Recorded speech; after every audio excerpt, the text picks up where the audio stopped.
Machiegni kendo wadhi nyime ka wayudo ni riwruok mar jopuonje ma mine e kaunti mar Trans Nzoia jopuonj wetegi yore makedo gi dang'ni mar paro e kindgi giwegi. Ripot mar duol mar jopuonje ma TSC yango ni jopuonj 16 osekawo ngimagi higani kaluwore gi dang'ni mar paro. Diana Olonde miyowa ler. Gin jopuonje mawuok e skunde mopogore opogore e kaunti ma Trans Nzoia. Kae dwaro maduong' en puonjore wi yore makare mag kedo gi tuoche mabiro kaluwore gi dang'ni mag paro. Ma en man neno ni gin kare to moloyo e seche ma gipuonjo nyithindo. As a Kupe Trans Nzoia branch, we decided to have the Mental Awareness Day because according to TSC statistics, 22 teachers have committed suicide between the year 2023 and now. Usually don't even know that they are going, whatever they are going through.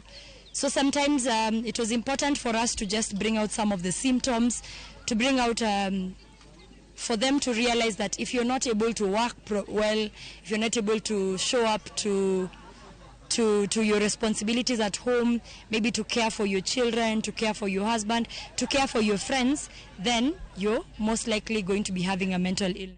Giwacho ni gigeto dhi nyime gi puonjgo ma duoko chien thoe ma osebedo katimore kind jopuonj wetegi e wi piny matek kata alwora ma ok ni kare mar tich. These are mothers, okay? They take care of our children in school as mothers, apart from them being teachers. Then two, they are also mothers at home.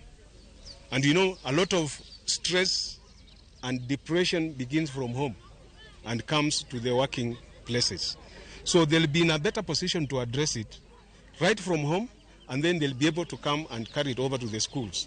How to identify the causes of mental illness and how to even mitigate those illnesses. We are very happy, and moving forward, this will be an annual event.